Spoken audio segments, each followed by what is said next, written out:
July 20th, 2009, Washington, D.C. Former Speaker of the House, Newt Gingrich, delivers an ominous speech, warning that perhaps the most dangerous threat to the planet is an electromagnetic pulse, or EMP, that could be triggered by a solar flare or a nuclear blast in outer space. Basically, in layman's terms, it's taking a nuclear bomb and then exploding it in our stratosphere. It sends a radio wave of millions and millions of volts of energy throughout the atmosphere. And it basically will fry out everything that you have that's electronic. So everything that you have that makes your world go round, from your cell phones to your car, everything would cease in an instant.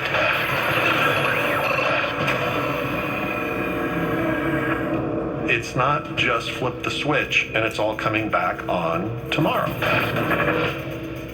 In fact, it'll be out for as much as 10 years because some of the transformers and the infrastructure will take that long to rebuild under normal conditions.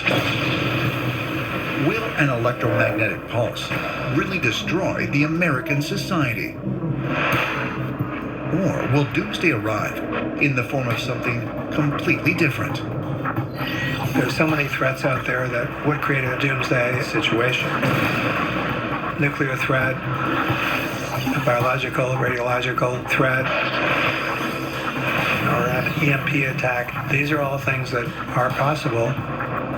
I think the most likely attack would be radiological or biological, because it would be very, very easy for terrorists to bring in these weapons to a city like Washington or New York and just wipe out millions of people.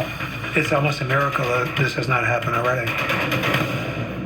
There's other scenarios. I mean, you just spin a globe and point your finger and you're going to find a disaster happening. Mother Nature is never going to show her cards. Whether it's an earthquake, tornadoes, tsunamis, things that you can't control, those are the things I most fear. Doomsday isn't really going to be a day. It's kind of a period of time, and I think we're already in it. Doomsday, it's not a question of if, it's a question of when. And it's going to happen in a twinkling of an eye. And when something happens, the government, and they want to protect their own, they are actively building deep underground bunkers so that they can survive. It's about continuity of government, and that's what their agenda is. And so you have to ask yourself, what do they know that we don't know? And I would say a lot. I think the government doesn't tell us a tenth of the information that they have. And that's just to keep the people from panicking. There's just nothing they can do to save everybody. So I don't think that they would even tell us if there was something going on. Secrets of the U.S. If there was something going on. Information that they have. And that's just to keep the people from panicking. There's just nothing they can do to save everybody. From panicking. There's just nothing they can do to save everybody. So I don't think that they would even tell us if there was something going on. I'm not privy to the secrets of the U.S. government. I haven't been for 20 years, but I'll tell you this. It's very hard to keep up with the threats. They think they're sort of on top of them, but they are not certain. And it's a case where if you get surprised, the surprise can be very sudden and very nasty. We don't know what they know. But I will tell you, from the outside looking in, what's coming for us must be horrific. We're on the verge of the worst case scenario, because that's what they're preparing for. With so many threats facing our nation, is it only a matter of time before we suffer a catastrophic assault? One thing is certain. No matter what attacks its enemies are plotting, as always, America stands ready to meet them. There's no doubt we have enemies that are out to destroy us. So please, as you're listening to this, understand that. Provide care for the unprecedented wave of patients that need treatment. The COVID-19 pandemic is honestly the biggest public health emergency of our lifetimes. And it has been sobering to see how quickly a disease like that can spread around the world. It's actually, it's a phenomenon type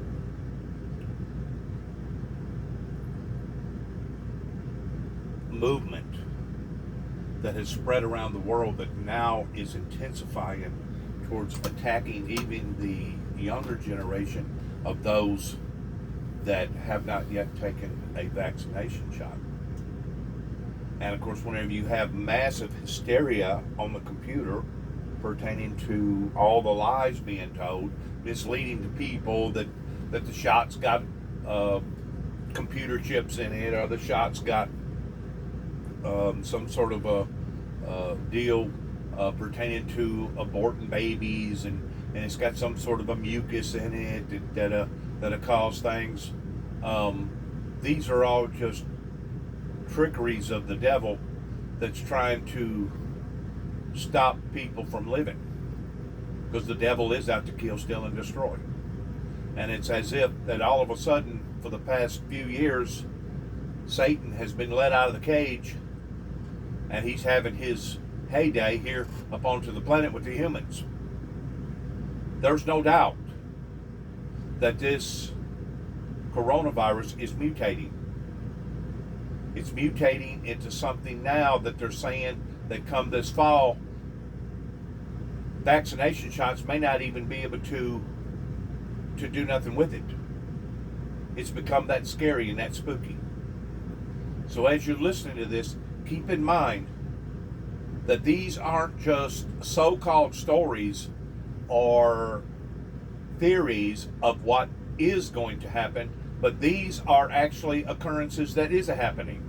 Right now, as I'm speaking, there's give or take around 1,000 to 1,100 acres an hour that's just burning in one fire alone out in Oregon, called the Bootleg Fire. Then there's another big fire out there that's burning, that's causing catastrophes.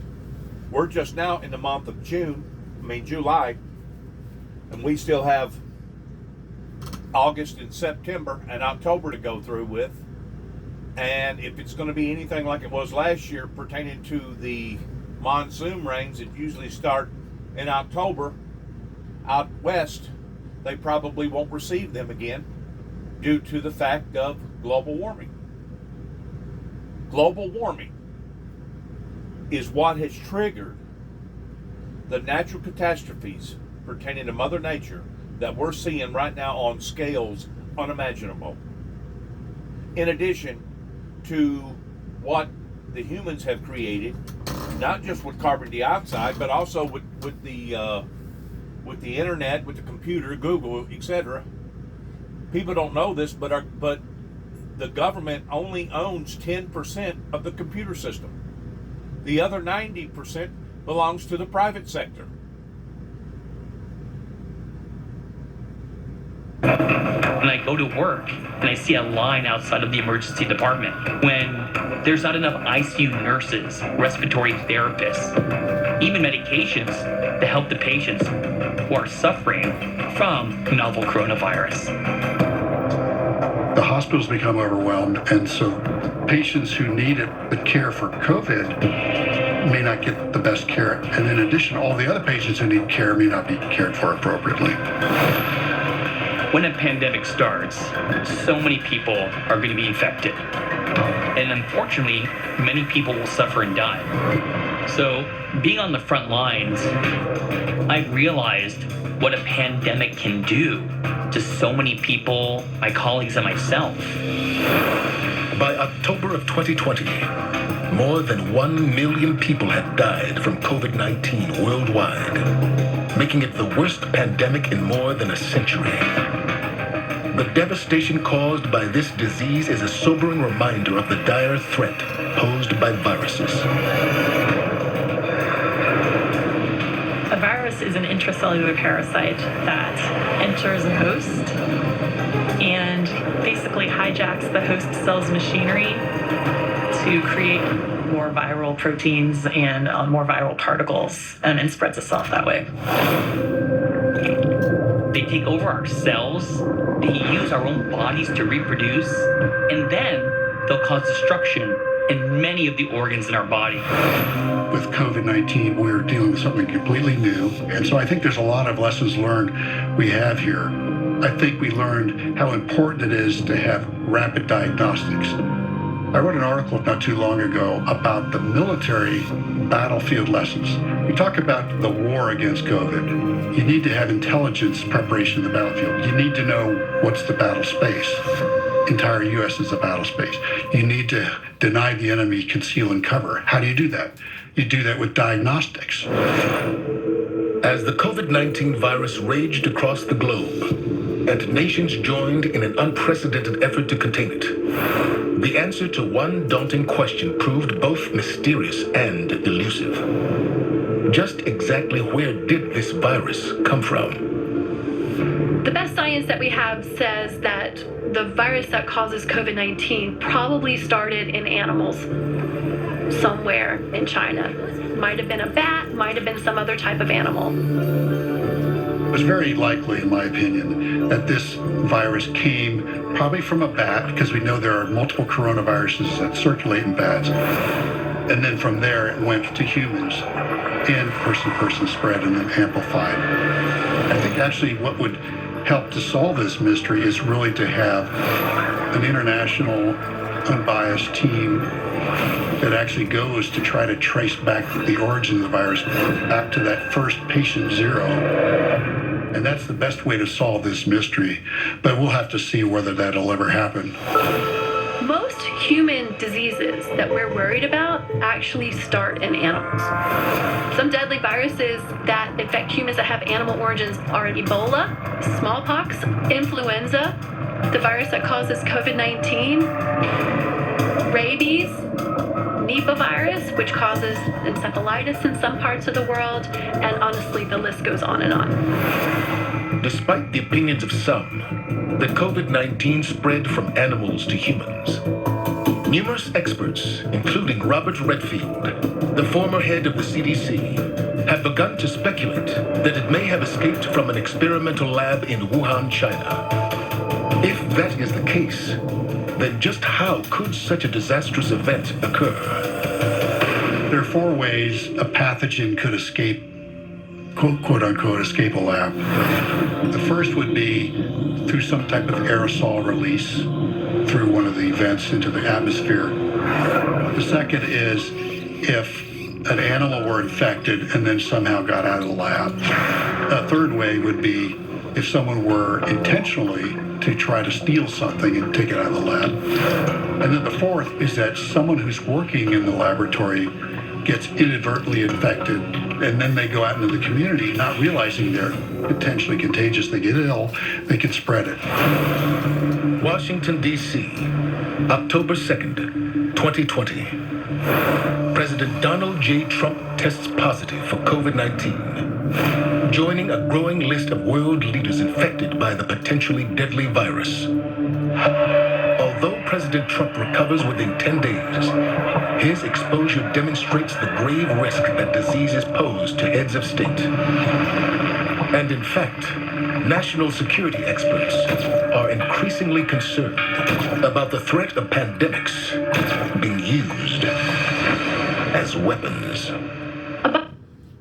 There's no doubt that biological warfare has been a major concern for our United States military now for, I guess, the past 100-something years, ever since the great Spanish plague that hit long about 1918, 1919, that basically turned the world on its axis during that time. There's always the fourth possibility that the commentators here never did explain towards it being done intentionally. It could have been somebody like North Korea, Kim Jong-un, that purposely set off this disease to make it look like its perpetrators had come from China. In other words, it could be that a country could sabotage another country in making it look like it come from one particular area, but in actuality it was the other person that actually pulled the trigger. That's always a likely possibility, especially during the time of December 2020, leading into 2021 of the harsh disease, where Kim Jong-un kept telling Donald Trump that he had a Christmas present for the American people. He had a Christmas present for the world. Is it possible that this Christmas present now is something that we're fighting, even on a global, much needed scale? Because as of today, there were several people who have been infected up in the White House. There has been several teams on the Olympic team that's going to start Friday. Today's Tuesday. There's several people on the Olympic team that has already been checked for positive of the coronavirus. Like I said a while ago, this thing now is mutating. It's changing. It's evolving. As it's evolving, it's becoming more aggressive and it's stickier. In other words, if it does happen to land in your lungs, it's very difficult to get it out. Your lungs is kind of like paper. And if you ever get on a ventilation system, they claim 90% of the time you'll never get off. That's it. Because your lungs become lazy. Because now the machine is doing what the lungs is supposed to be doing. And, shocking the lungs back into working may work, but then again it may not. So this disease is definitely real of what we're dealing with. And it teaches this in the Bible towards great plagues. That during the biblical eras, whenever such stuff like this would occur, they didn't have scientific research like they do today. They didn't call it viruses. They didn't call it COVID, C-19 or whatever. They called it just a black plague, the bubonic plague or whatever. A great fever. Even whenever Jesus was walking up onto the planet, the plague then was leprosy, where great festers would come onto your body, and they would basically take the people that had these disease and throw them in the caves and stuff. And if you got over it eventually, then they let you out, and if not, you're going to die there in these caves, because that was the only way that they know to be able to treat such symptoms as that. It was a barbaric, colonial type way of doing things, but that's the way that they've done it. Today, it's not just the attacks biologically that we have to worry about, but it's the storms, it's Mother Nature, it's humanity in general, pertaining to all the gun violence and all the overdoses pertaining to, I think they said that over 90,000 people last year alone died of Oxycontins, of overdoses. 90,000 people. There was more people that died from that than it was alcohol-related incidences. So whatever's happening on a grand scale, there's no doubt we're in the middle of it. Just like the guy was talking about a while ago pertaining to Doomsday. Doomsday is not just a day. It is a period of days that will lead ultimately into the end of civilization. Even Nostradamus predicted that whenever the twin brothers fell in New York City, that we're soon to observe the anniversary, the 20-year anniversary this year, September 9/11. There's so many different elements pertaining to not just solar flares, but the things that we've created, these monsters that we've created that we no longer have control over pertaining to the internet. As I told you a while ago, the government only owns about 10% of the internet. The rest of it all belongs to the private sector. We are just now beginning to walk off into the phases of such peril that not only could affect our lives, but is affecting our lives. So if there's ever been a time that people needed to reach out in the spirit world towards making sure that they had a relationship with the Father through the Son and through the Son's teachings, it is up today. It is up today because, you know, even growing up as a child here in this area, we never would have dreamed of somebody walking into a school with a gun and unloading on a bunch of innocent students. But today we hear of it going on just about everywhere. Not just in schools, but in cafeterias, gymnasiums, stores, dance halls, nightclubs, major events, regardless whether it's ball games or other types of deals like happened out in Las Vegas. We're hearing of unimaginable things that is occurring here in America and throughout the world that we never would have thought of 50, 60 years ago that are now happening, that are now occurring. Once more, the people in this area in such dread. They didn't want to support the Windmill Ministries. They didn't want to get in behind a ministry that was advancing into the future towards looking at biblical Bible prophecy of what was to occur in its very substance. I realize that the opening of the second seal is basically an oxymoron that speaks about handing this great sword to this evil demonic being pertaining to the doomsday devil's deal that it talks about of the two witnesses in the Revelations. But before the opening of that seal, it talks about a great revival because it talks about peace. And the only way to establish peace is through an awakening, a movement, a revival. Something that the generations before me, I'm 60, so the people 65, 70, 75, and 80, they didn't want to have no part of that back 25, 30 years ago. Well, now we're leading into what we're leading into towards people suffering, immense suffering, pain, agony, all kinds of horrors towards gun violence and suicides and drug overdoses and people being locked up and incarcerated for no reason hardly. We're running into these issues that 25, 30 years ago we didn't have to worry about, much less the computer, much less the virus pertaining to COVID. So as we get further into this, realize that this just didn't start periodically one day. Just as Nostradamus predicted that this would be the beginning of the end whenever the twin brothers would fall. The beginning of the end of what? The end of the age, the end of the era. Since 1988, we have been plagued with events here in America such as I would have never ever dreamed about. The Ruby Ridge, the Waco deal, the Oklahoma deal, other major events towards being attacked by terrorists, being involved in a 20-year war, and then 9/11. Now you skip from 9/11 to where we are today.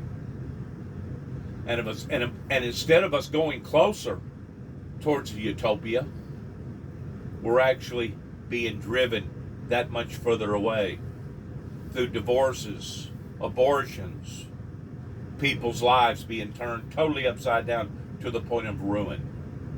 Absolute ruin. So I don't know what it's going to take to shake the world in these unpleasant times that we're in. And there's no doubt the government conceals stuff, has been concealing stuff for years and years and years. So as of now, the best advice that I can tell anybody is to make sure that you're prayed up, packed up, and ready to go up. Because there are no guarantees pertaining to our security and pertaining to our officials being able to take care of us the way that they promptly and professionally did 40, 50, 60 years ago. Please listen to the rest of this. A bioweapon is an infectious disease agent like a bacteria or a virus that somebody chooses to use for what I call nefarious purposes. So it's something that they might grow and then try to expose people to, either to cause fear and panic or to get people sick. There are certain properties that some pathogens have that lend themselves more favorably to serving as a weapon. So something that's available, something that can be grown up in large quantities, something stable in the environment such that it can be released over a large population, whether that's a battlefield or a city environment. The CDC calls them the Category A threat agents. Things like anthrax, botulism, plague, tularemia, smallpox, and viral hemorrhagic fevers. I call them the chess pieces of doom. The case fatality rates for these different Category A agents range from tularemia with about 30% death rate up to something like Ebola, which is 90% fatal without countermeasures. See, today they categorize these diseases in various compartmentalizing these diseases in different areas, to where 100 years ago and before, they didn't know to be able to categorize them because we didn't have microscopic scientific machinery back then like we do today. Today, we can actually break it down and pinpoint certain diseases and what it looks like and how it functions. The COVID is mutating. It's becoming more stickier. Kind of like a magnet that sticks to a piece of metal. It's almost as if that the magnet itself has been intensified to where now the magnet, whenever it finds a piece of metal, it just don't go to it slowly. Now it gets to it quickly. It's attracted to it because it's more energy there. And because there's more energy there, there's more devastation there. This is what we're looking at in 2021 leading into 2022. And unless we get a handle on this, it's only going to intensify and grow worse. They're calling it the Delta variant that comes off of a different stem. Well, I'm not a scientist. I can't validate that, but I can say this. The Bible says that in the last days we will see signs up in the heavens and signs upon the earth such as man has never seen before. And I can validate through the teachings of Christ that Christ taught us to pray that we was either worthy to escape these things that was going to be falling up onto the planet, escape them totally, or pray that you was strong enough to be able to endure them. Indicating that in the last days, these apocalyptic events that we're talking about, we're just not talking about something that's unprecedented. We're talking about something that goes beyond the human imagination mind of it being apocalyptic. Less than a week ago, they had major droughts over in Germany that was on an apocalyptic scale to the point that it literally ravaged the city and killed, who knows, 4 or 5, maybe more people than that. They're still looking for people. The wildfires, the hurricanes. And it ain't just the hurricane. It's one thing to say, oh, it's a hurricane. You know, well, a hurricane is something with 85 to 110 mile an hour winds. But whenever you're talking about a hurricane that has 165, 185, maybe 200 mile an hour winds, that at one time used to only hit every 1,000 years, and then it changed from the pattern of every 1,000 years to every 500 years, and then it changed from the pattern of every 500 years to every 100 years, and then it changed from the pattern every 100 years to every 20 years, and now we're having it every year. You have to start realizing that these events that are occurring are happening just as the Bible talks about, for they would be great sorrows that would fall upon to the inhabitants here upon to the planet.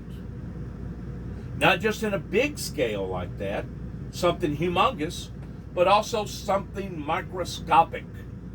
As I told you a while ago, our United States military, in all 6 branches, one of their deepest, darkest concerns has been biological warfare. And it looks like we have turned another page into seeing the devastation that I don't think we've even hit the top of the iceberg on. In other words, we haven't peaked in what the devastation is going to be like, globally speaking, all over the planet. 30% death rate, up to something like Ebola, which is 90% fatal without countermeasures. Smallpox is a really interesting bioweapon because smallpox has been eradicated. It doesn't occur naturally anymore, but we also have a population of people who really have never been vaccinated against it, and that makes us really vulnerable. So smallpox is probably my number 1 worry, and then anthrax is my number 2, because there has been a previous biotourism event in the U.S. involving anthrax. In 2001, there was a bioterrorism attack on U.S. soil. The anthrax was spread in letters that were sent to the U.S. Post Office, and they got a lot of people sick. But just how likely is the prospect of a devastating virus being used as a bioweapon? There are those who claim that not only is it possible, but that it already happened centuries ago, during the deadliest pandemic in recorded history. Coming up. The Black Death is really the pandemic that eclipses all others. The stories behind it send chills up my spine. It almost sounds like an episode of zombie death. And that's exactly what it was, a zombie type death, to where the masses was dropping like flies.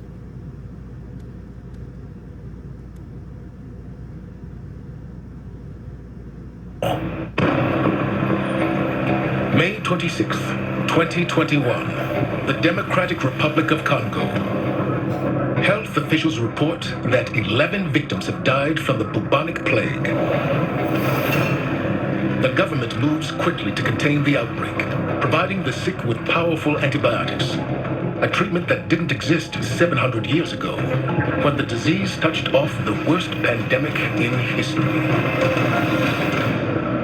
The Black Death is really the pandemic that eclipses all others. I mean, it killed millions upon millions of people in medieval Europe beginning in the 14th century. The Black Death lasted from about 1347 to 1349, 1350. Roughly a third of the European population died. Italy was devastated.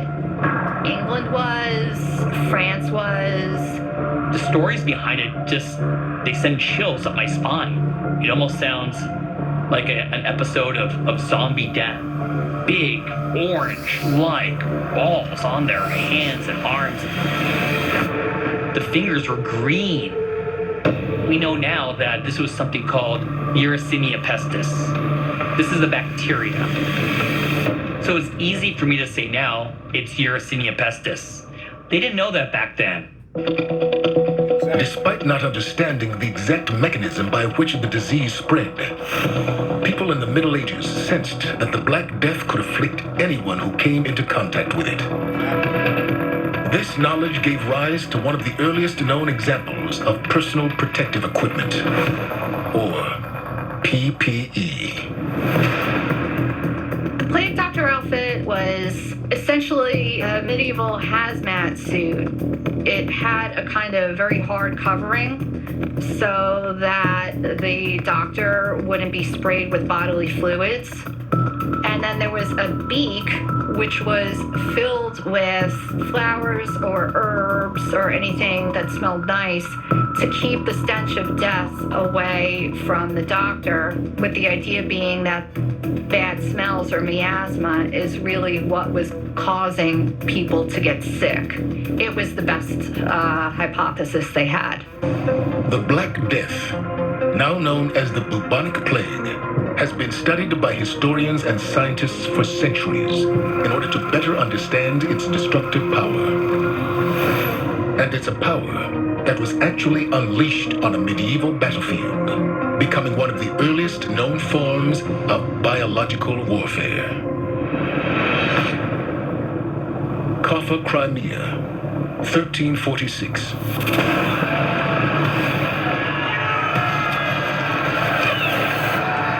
For 3 years, this port city on the Black Sea, part of the Republic of Genoa, was under siege from Mongolian Tatar invaders.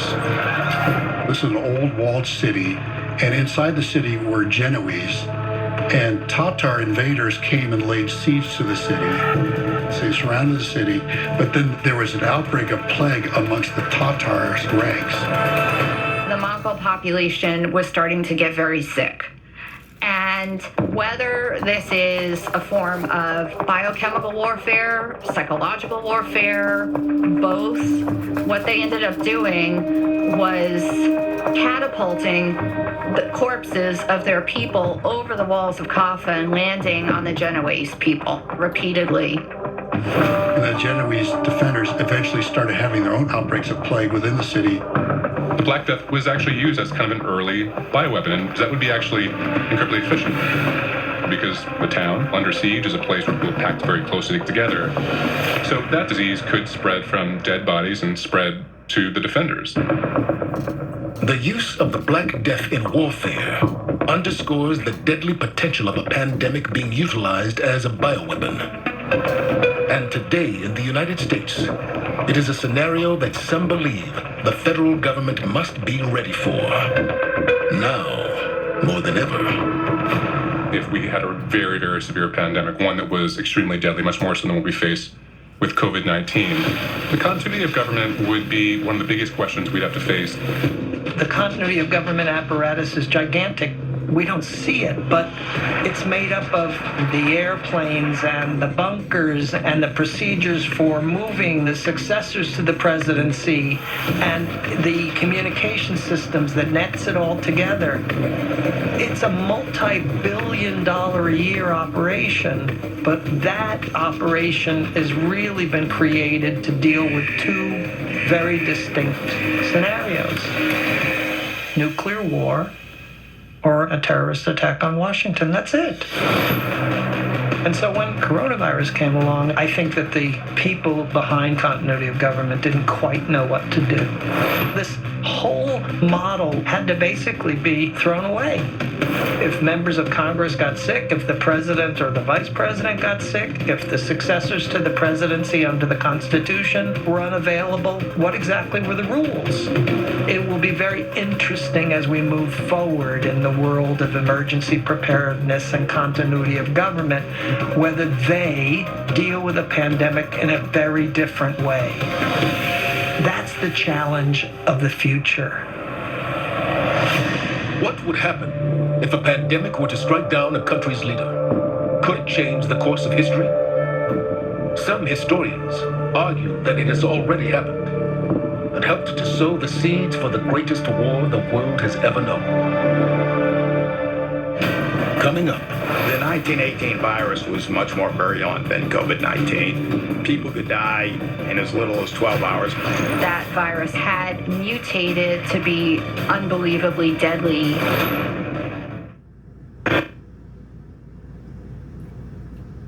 The 1918 Spanish flu, or whatever they call it, that actually developed a movement here in America to where people become much more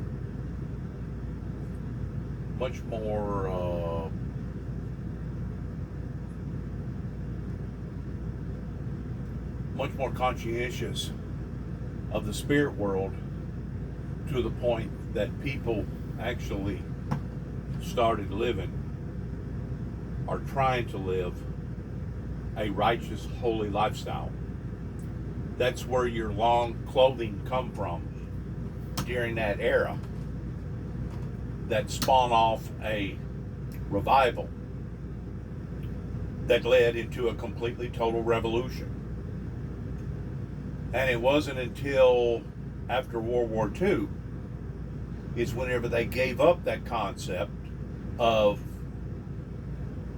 decent clothing and they started exploring the other way towards nudity. This ideal come from France. And of course, whenever our guys went to war over in the Korean War and over in the Vietnam War, they was exposed to that type of atmosphere over there that they become contaminated with, and their appetite for that type of environment, whenever they come back to the United States, come back with them. That's whenever we started having the type of porn stars of Debbie Does Dallas and Deep Throat and all this other stuff that's led into where we are today towards all this nudity.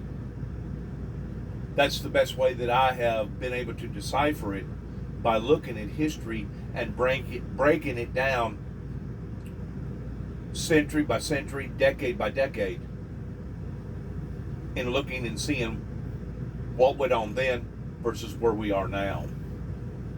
And basically the way that people are living today, especially out west, is just opening up a brand new concept towards the great sorrows or the wrath of God falling upon to society in a way that those poor people over there, if they don't start praying and living in a much wholesome, better way, I'm just afraid that they're creating their own doom, their own sorrows, regardless whether it comes in the form of fires or it comes in the form of a coronavirus or something that's even greater than the coronavirus. Who knows? But they're going to have to wake up, consciously speaking, in understanding that there's certain things upon to the planet that God expects out of humanity. And once we cross over into that threshold towards no longer believing and accepting His will and His way, that's whenever we're violating basically the Holy Grail, to the point of God no longer protecting us and taking care of us, and He'll basically lift that hedge of protection off of us, and God only knows what happened then. I mean, you got to look at the facts towards what's going on right now. There was more people that hit on the Texas border yesterday and the day before yesterday, towards massive amounts of people that's coming out of Honduras and South America. And of course, we got the ordeal happening in Cuba and Haiti and other parts of the world. So this thing is unraveling, and it's unraveling quick. And I don't think that the American government is properly prepared to be able to handle much more of this, especially if it was to happen on a cyber warfare type scenario where you had either hackers or solar flares that hit that caused total blackouts in major metropolitan areas in cities, not just for days, but for possibly weeks or months or years. We are not prepared for this. Not even close of seeing this type of stuff that we have basically set ourselves up for this type of a fall. We have done this to ourselves by turning our backs on the preventions and not listening to the signs. Eluded scientists for decades. The cause of the 1918 influenza pandemic, also known as the Spanish flu. Johan Holton had heard about a town about 80 miles outside of Nome in Alaska called Brevik Mission. And it had a population of about 80, of which almost all of them had been killed from the 1918 flu. So he got the approval to disinter some of the bodies in the hopes that the permafrost had preserved the flu virus and that they could research it. And he found the corpse of a woman who had been morbidly obese, but it was in fact not the permafrost that preserved the virus, but her fat storage. They removed some of that lung tissue, and from that they were able to then send that to the CDC, where we were able to understand it better, sequence the virus, that is, understand the genetic code of that virus. After successfully sequencing the virus that caused the Spanish flu, scientists were finally able to unlock the secrets of the most severe pandemic of the 20th century. So the virus was able to reproduce itself very quickly and make the host sick very quickly as well, and also very readily passed between people. But there was no one sort of magic bullet, I guess, if you will, that made it incredibly powerful. In fact, it was more like a perfect storm of all these different features when put together created this extremely virulent virus. It was referred to in 1918 as Purple Death. So that was a terrible virus. We were able to recover it, understand it, and then from that, we're able to make diagnostics, treatments, and vaccines that can help prevent that from happening again. However, while thankfully medical science has developed the technology to protect us from the Spanish flu today, when it first struck in 1918, it quickly spread across the globe, leaving millions dead in its wake. The 1918 virus was much more dangerous, much more virulent than COVID-19. People could die in as little as 12 hours after the first symptoms. In addition, the people who were dying were young. The peak age for death was in the 20s. Children were dying in enormous numbers. So 95% or so of the excess mortality was people younger than 65. Exactly the opposite of today. The 1918 virus killed somewhere between 50 and 100 million people. If you adjust for population, that would be the equivalent of 225 to 450 million people today. In 1918, the U.S., of course, was at war. And the focus of the government was entirely on the war and nothing else. The government was quite willing, to put it bluntly, to lie and to put the best face on everything. Woodrow Wilson, the president, never even made any public statement of any kind about the pandemic. Woodrow Wilson may not have taken the pandemic seriously, but he was not immune to its effects.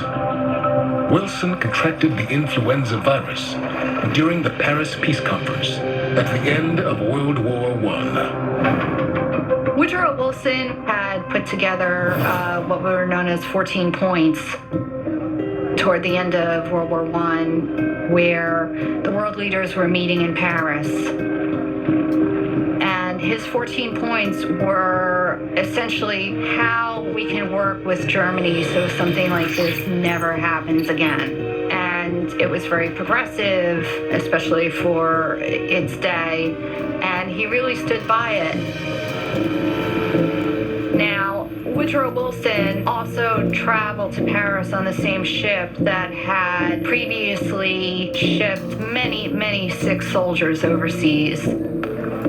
So while he was in Paris, Wilson became very sick. Everybody around him remarked on how his mind was affected, how he couldn't function, he couldn't process information. He was physically weak. And he insisted on returning to the negotiations while he was still sick. During the peace talks, President Wilson had argued that America and its allies should not punish Germany by imposing a crippling war settlement. But due to his weakened condition, Wilson was unable to fight for less severe punishment than the one ultimately brought against the nation of Germany, and the course of history was irrevocably altered. Clemenceau, the French prime minister, hated Germany. Germany was blamed for the war, had reparations, had territory stripped from it.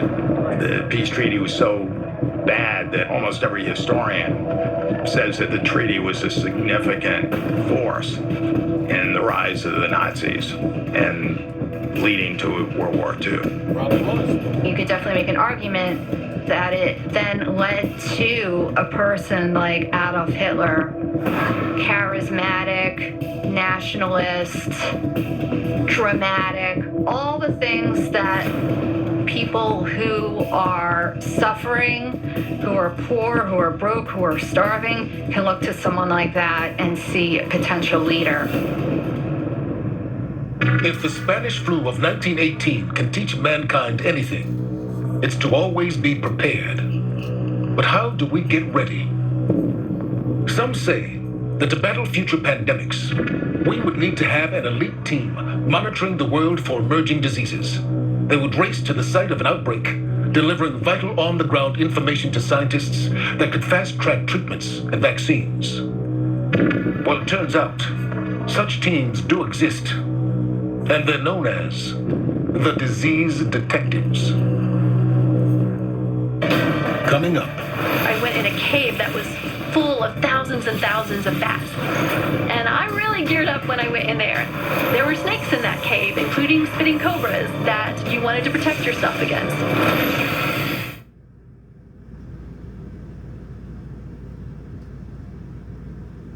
Wilson, in his exchange of getting sick,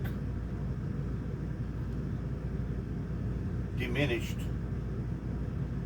our strength American Legion in popularity to the point that it bred, and what I'm going to use the word bred, it bred an individual such as Adolf Hitler into society with such demeaning, devilish, harsh, cruel ideology that if it would have come forth in any other era, they would have nipped it at the bud whenever they seen it first developing. Kind of like the deal with Jim Jones. You know, after that got going, various senators and congressmen out in California caught an eye to it, and the next thing you know, they had to go to South America just to be able to finish their religious ceremonies, if you want to call them religious ceremonies, pertaining to drinking all the poison Kool-Aid. But once more, the point that I'm trying to make is this: we was trying to cut that off before it ever become something humongous like Hitler, the movement of Hitler. In between, Man vs. History, new series premieres next, only on the History Channel. Philadelphia, Pennsylvania, July 21st, 1976. More than 2,000 U.S. military veterans gather at the Bellevue Stratford Hotel for an annual 3-day convention of the American Legion. In the days following the event, 182 of the Legionnaires fall ill with a new unidentified form of pneumonia. As doctors struggle to make sense of the mysterious illness, 29 people develop severe symptoms and perish. It was an unexplained pneumonia. We couldn't figure out what it was. None of the normal things that cause pneumonia turned out to be the cause. To solve the mystery, the Centers for Disease Control called upon America's first line of defense against emerging pandemics, the Epidemic Intelligence Service, or EIS. The Epidemic Intelligence Service was established in 1951, and the reason why we came to be is that there were concerns about biological threats to the people of the United States. And so the program was put together so we'd have a workforce ready to deploy to investigate any possible biological warfare or threats against the United States. Essentially, they are kind of like FBI agents, only instead of going after criminals, terrorists, they go after disease. So when an outbreak, especially a sort of outbreak of unknown origin, pops up in the US or sometimes around the world, the CDC will send in epidemiologists from the service to figure out what's going on. And the CDC's disease detectives are the best in the world at this. The Legionnaire outbreak in 1976 sparked nationwide fear about the unknown disease that had claimed the lives of 29 victims. So the disease detectives raced to solve the mystery. They scoured the hotel where the Legionnaires had held their convention, quickly discovered a mysterious bacterium in the hotel's air conditioning system, and took samples of it to be analyzed at the Centers for Disease Control. And so they sent those specimens to CDC, and they were able to characterize an unusual bacillus. And they found this thing that's now called Legionella, or Legionnaire's disease. And so that's something that it's in water. It's very different than other bacterial causes. You can find it in cooling towers that are on top of buildings. You can find it in whirlpool spas, sometimes in swimming pools and other sources of water. And when people walk past it, they breathe in those droplets, and then they get the bacteria deep in their lungs, and then they get a bad pneumonia, and it can be fatal. Our disease detectives are looking at how can they intervene to ensure upon the safety of the public. And then after they've investigated and they collected information and they think that they might know an intervention, the next step is obviously to communicate that. The rapid discovery of the Legionella bacterium brought the potential outbreak to a halt. Thanks to the information provided by the EIS disease detectives, air conditioning units and water systems across the country were retrofitted to minimize the risk. And it was done through advanced communications. Today, we have more advanced communications, but there's too many people hooked up to the same line. That's causing misinformation. That's causing people to get paranoid and not take the vaccination shot like they should. And because of it, it's mutating and it's growing into something else. They don't understand what they're doing by not becoming vaccinated. And I realize to some people has harsh complications of getting the shot. I myself have this ringing in my ear, left ear, or a buzzing sound. It kind of sounds like some sort of a, I guess almost like a whistle blowing, but it ain't really, it really isn't like a whistle, that I didn't notice before I got the shots. But it's kind of like having an accident and you thought that you had a complete, perfect automobile that was flawless, and now all of a sudden whenever you get the vehicle back, you hear this squeak or this rattle. Well, that squeak or that rattle may have been there before, but you just didn't notice it. Now you're paying close attention. You're listening to every vibration, every squeak, every rattle in that automobile, because you become subconscious, because you know the history of the automobile, that it had been involved in a major accident. Could be the same thing, psychologically speaking, pertaining to the noise that I continue to hear. And it's not that loud all the time, but whenever I'm in a cold, dark, silent area is whenever I notice it more. As long as there's noises around me and the TV's blasting and this is going and the air conditioner's on, I don't really pay a whole lot of attention to it. But whenever it's cold, dark, calm silence is whenever I hear this humming sound that sounds like it's in between my ears, which may have been there before I got the COVID shot, but I didn't notice it if it was. The program has evolved quite a bit since 1951, when it was originally just physicians and all males, to now we include not just physicians, but nurses, veterinarians, PhD level scientists. It's a real diverse skill set of people that are prepared to deploy and respond to emerging threats. EIS leaders have not only expanded their membership to include experts in different fields of research and technology, they've also expanded where they operate, all around the world. However, they must accept potentially deadly risks to their own health in the process. These are experts, and whenever they take on the responsibility of doing what they're doing, they know the hazards and the risks involved before they ever take on such a feat like this. And thank God that we have frontline workers and first responders that no matter what are willing to put their lives on the line to be able to save ours.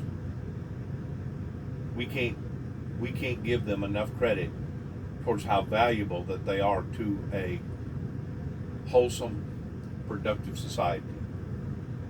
There was an outbreak I participated in Uganda, where I went in a cave that was full of thousands and thousands of bats that might be infected with Marburg virus, which is a deadly virus related to Ebola. And I really geared up when I went in there. Not only was I wearing a battery-operated respirator to help me breathe pure air, I had to wear a helmet because I might hit my head on the rocks in the cave, and I actually had to wear snake chaps because there were snakes in that cave, including spitting cobras, that you wanted to protect yourself against. And that's what has made it so particularly dangerous. Disease detectives myself have been involved in SARS in 2003, West Nile virus, Ebola in 2014-15, Zika, and now most recently the emergence of COVID-19. They are the smart people we put out into the field in order to figure things out as quickly as possible. For our disease detectives, collecting the most valid and reliable evidence is their top priority. Not collecting data for the sake of publication or fame. They're collecting this information so that there can be public health action taken. And they're ready on a moment's notice to deploy to any new or emerging public health threat.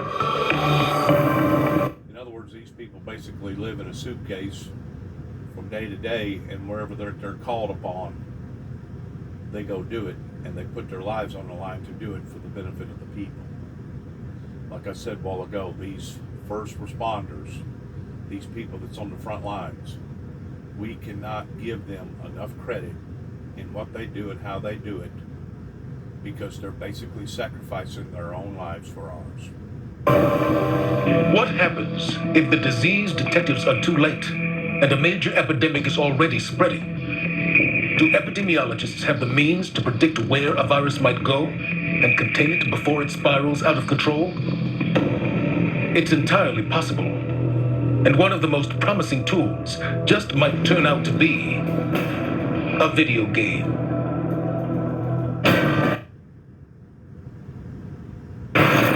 This incident helped predict things like how fast a virus will spread.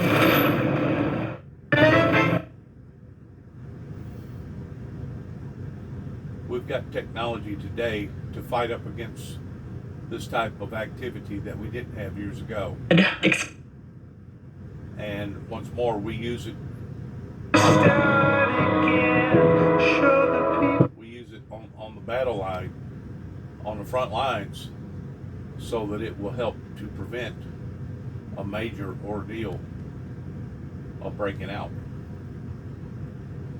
Armed forces, people that are willing to do the dirty work, per se. The working horses. You got the show horses, and then you got the working horses. Irvine, California. Video game developer Blizzard Entertainment introduces a surprise element to its popular online role-playing game, World of Warcraft. A virtual virus with the potential to infect characters within the game's fantasy universe. They call the virus Corrupted Blood. The Corrupted Blood experience in World of Warcraft was essentially a new patch for the game. Corrupted Blood was intended to be sort of an inconvenience to these extremely powerful players as they battled a demon in this particular setting within the game. And it was intended to slow these very powerful players down and make it more challenging to battle the demon. However, the Corrupted Blood feature did not stay contained within that special battleground for very strong players. In fact, was spread unintentionally because players infected with the corrupted blood would leave the battleground and then expose themselves to other players that were less powerful, and those players were extremely susceptible to the corrupted blood and then would die. This corrupted blood episode was essentially a digital pandemic, and it caught the players by surprise. At the time, the more than 5 million World of Warcraft players around the globe were rocked by the corrupted blood virus raging through the game as it began killing off their characters. But curiously, scientists noted that there were eerie similarities between this digital pandemic and a real outbreak. In other words, they was having to deal with certain dynamics as a player that they ordinarily didn't ever have to deal with. Just like getting too close to somebody and you catching their corrupt blood. So this bad plague is playing a part in everyday features of characteristics that we see even in today's society. When you were infected with this virus, you had to stay away from the other players. You had to socially distance, or else the other player will get infected. And there are many different types of players. Some have a lot of points, some didn't have a lot of points. And when you had the virus, your life force will deplete. So of course, the individuals that don't have enough points were the first to pass away. While individuals who collected more coins or points, they seemed to do better. And no matter what happened in this game, it seemed like the virus kept on spreading. In fact, animals could even get infected in the game. The corrupted blood pandemic lasted for nearly a month before the World of Warcraft designers retooled the virus to stop its spread. A virtual vaccine, if you will.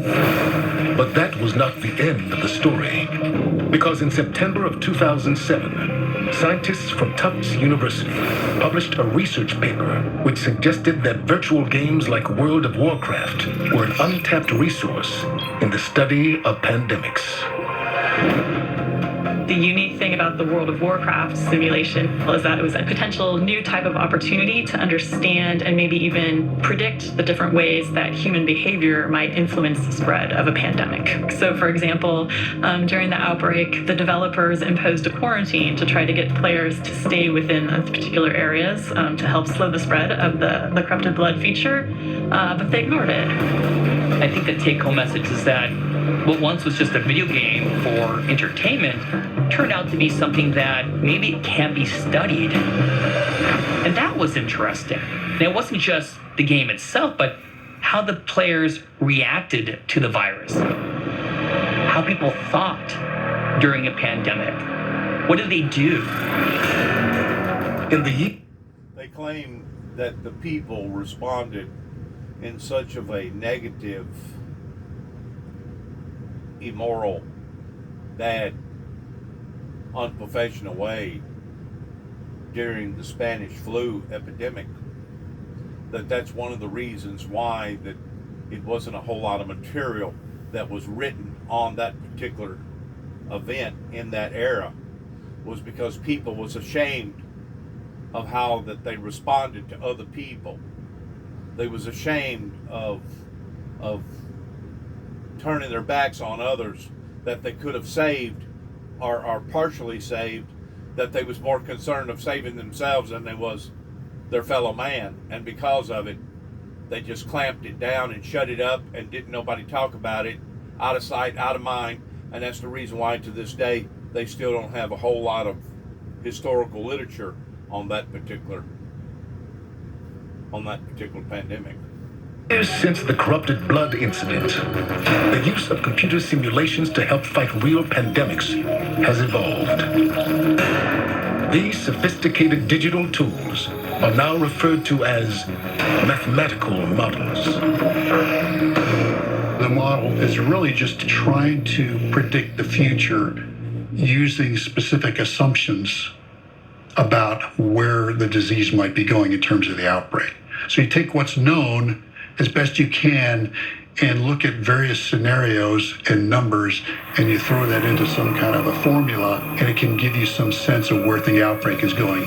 Mathematical models can be used to help predict things like how fast a virus will spread, how many individuals will be affected. And the benefit to this is so that maybe the governments will not be as blindsided to something this aggressive that could actually just turn their whole country into cartwheels. That's the whole purpose for studying this and looking at this in a more deeper fashion. How efficacious these different sorts of methods of slowing the spread might be, whether it's a quarantine or just limiting certain types of services, how much hospital capacity will be needed in these different scenarios. Those are all things that models can help public health officials gauge. At their best, mathematical models can only offer theories as to what might happen as a pandemic spreads across the world. But could a viral threat emerge for which no data exists at all? How do we prepare for a virus that's not of this earth?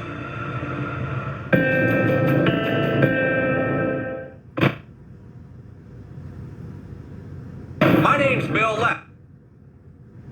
Unbelievable in how and what we're having to make major adjustments to today in comparison to just as little as 50 to 100 years ago, that we didn't have the technology and we didn't have the means of being able to look into this in a more deeper form.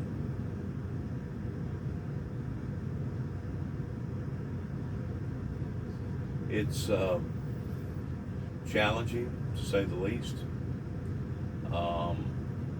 In some degree, if you don't have faith in your maker, it could be terrifying.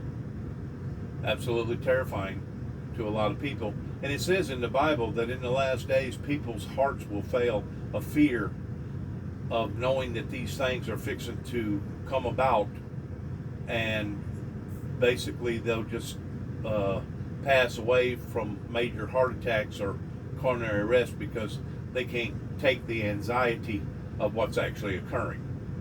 It says that in the Bible, that people's hearts will fail of fear.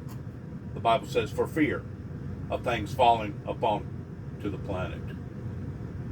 If you got good faith in your maker, that fear will be eliminated.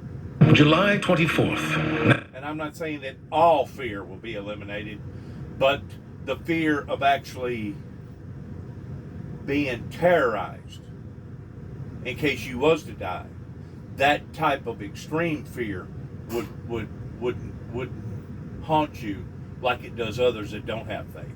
1969, 900 miles southwest of Hawaii in the Pacific Ocean. 4 days after achieving their historic moon landing, the Apollo 11 astronauts splashed down inside their space capsule and are safely recovered by the U.S. Navy. But instead of being allowed to immediately reunite with their colleagues and families to celebrate, Neil Armstrong, Buzz Aldrin, and Michael Collins are placed in a strict 2-week quarantine. The reason? NASA's fears that the men might possibly have contracted a lunar virus and brought it back to Earth. These were the first time astronauts were actually going to another planetary body, staying there, and then coming back. It's absolutely feasible that a biological contaminant of some kind could come back with astronauts. They quarantined the astronauts from that first mission, and they also brought back moon rocks and tried grinding them up, extracting them, feeding them to every type of life that they could think of to see if there are any ill effects. In the end, concerns that the Apollo 11 astronauts brought back any kind of lunar infection thankfully turned out to be a false alarm. But why would NASA worry that bacteria and viruses might exist in the freezing vacuum of space in the first place? The answer lies in the controversial theory of panspermia, which suggests that microbial life, including potential viruses, can be found throughout the cosmos, including on moons, asteroids, comets, and alien planets. Panspermia is essentially derived from Greek roots, pans meaning everywhere, and spermata meaning seeds. So panspermia essentially means seeds of life everywhere.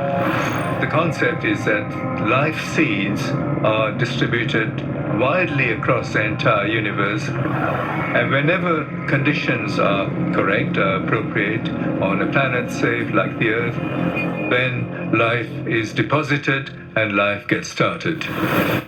See, I've had this theory watching other shows pertaining to the melting of the ice. They claim that we have become so smart that we could take a prehistoric animal and get the DNA out of their bone marrow of a prehistoric animal that had been preserved for thousands and thousands of years and actually reduplicate that same animal, regardless of what type of prehistoric animal that it was.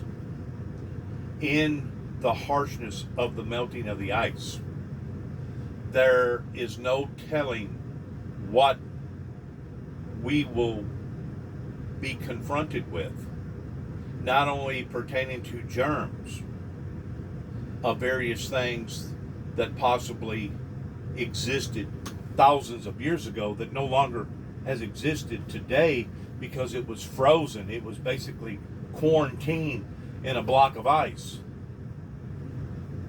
to the point that, who knows, you may melt a lot of the ice to the point that you actually see where there was a thriving city in that area thousands and thousands of years ago that had artifacts and hieroglyphics and stuff like that. Or you could unleash something out of this world to the point that would be absolutely uncontrollable by science or any other kind of medical field. As our poles are melting, there's more concerns with this other than us just losing ice and having mass water rising in our oceans. There's also other things to be concerned about as this ice is steadily melting on account of global warming.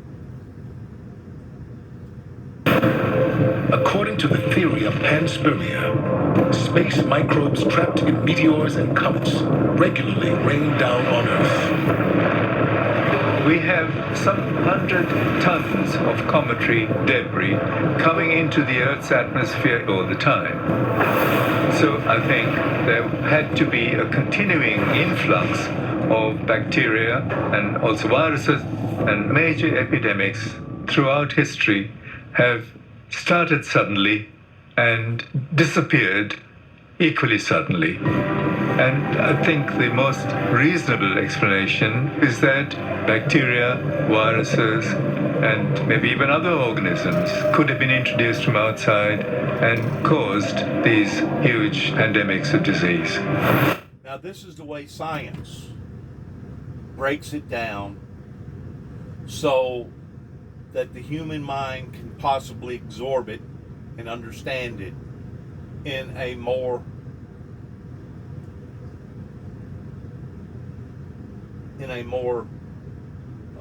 beneficial way. I personally go deeper than that. I personally think that it could possibly be deliberately put here by a demonic spirit, an evil source out to kill, steal, and destroy. That Satan himself could have designed, manufactured in the supernatural world and planted it here up onto society to kill out a whole lot of people. Some people call it purging. Some people call it controlling the population. Some people call it mean and cruel and evil. Some people call it that they just don't know. But these elements of possibilities go beyond just the natural effect of what we are accustomed to here upon to the planet pertaining to asteroids and various things that fall upon to the planet. Who's to say that the coronavirus isn't being used in some sort of a supernatural spiritual form that attacks its victims, that pinpoints of who it attacks and who it don't attack, kind of like a tornado that goes down a neighborhood that completely destroys 8 houses, but skips 2 and then goes to the other side of the road and knocks out another 8 and skips another 2 or 1. You know, who's to say that these entities don't have some sort of consciousness of them knowing what they're doing and why they're doing it? And I know that you're probably thinking, well, golly, Bill, you're saying that life itself, the life that's generated in trees, grass, bugs, water, the planet itself, could actually turn upon the humanity. Yes! That's exactly what I'm saying. Why is it that thousands and thousands of whales beach themselves almost every year? Why is it that the sharks one year won't hardly bother nobody while they're swimming in the oceans, but then the next year they attack, and we have several shark attacks, some even deadly? What I'm saying is Mother Nature is an energy, an entity that humans may never ever unlock its full potential in what it can do, regardless whether it comes in the form of a rock, regardless whether it comes in the form of a microscopic germ, or it comes in the form of a piece of ice that melts, and all of a sudden you got a brand new exposure of a microorganism that lived 4,000 years ago or 20,000 years ago, that now is breathing new life into itself, to where the scientists and the doctors don't have a clue in how to control it or to eliminate it.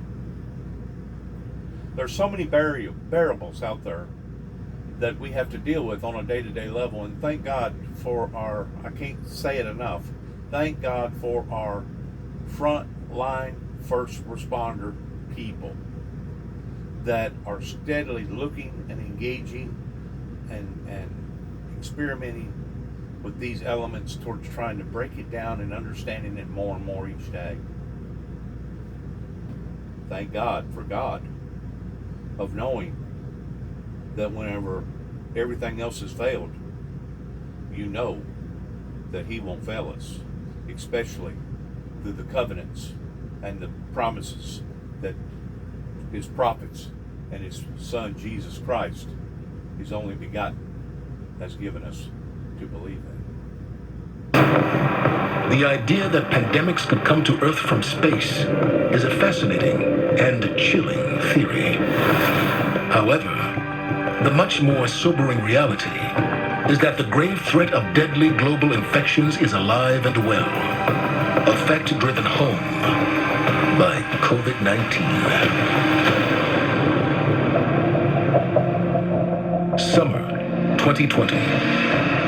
Every nation had to face an indisputable fact. The virus was everywhere, and the death toll was mounting.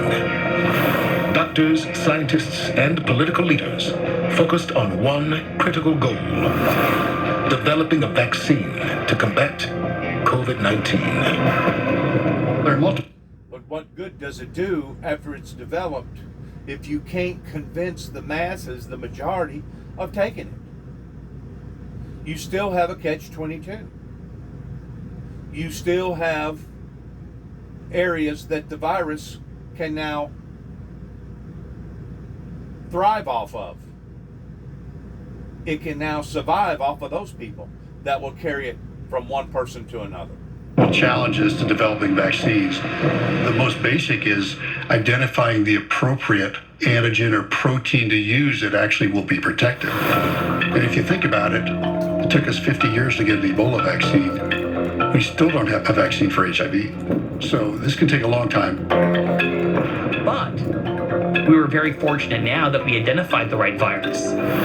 We knew it was part of the coronavirus family. It was new, hence the word novel, but we knew what we wanted to fight against, which was the spike protein. Once we knew that, the science kicked in. On December 11th, 2020, the world breathed a collective sigh of relief when the U.S. Food and Drug Administration approved the first coronavirus vaccine. This breakthrough was quickly followed by additional approved vaccines, and hope for the future began to emerge as hundreds of millions were immunized around the globe. Actually, when you have such a concentrated effort and funding, it's amazing to watch how quickly we develop new vaccines for this brand new disease. That's really incredible, having that will and the money to do it, and the scientific basis. If I had one wish from this pandemic, it would be that everyone, including myself, we learn from our mistakes. And of course, we always need to work together and not be divided. Because if we don't communicate, we'll never get the input of all the individuals, whether it be the doctor who travels to Alaska, whether it be the epidemiologist who plays a video game. Everyone's opinion counts. So hopefully we'll continue to communicate and we'll be in this and conquer whatever happens together.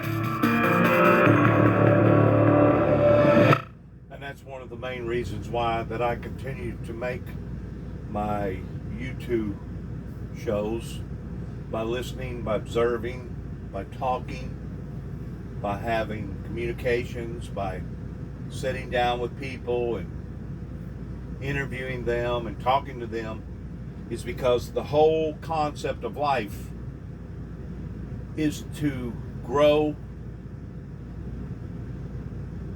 and become as profitable in this world as what we can pertaining to survival. And if we don't do that, the odds of our survival diminish quite rapidly if we're not steadily growing, learning, evolving, and understanding various things. I want to thank you for listening to this, those that do.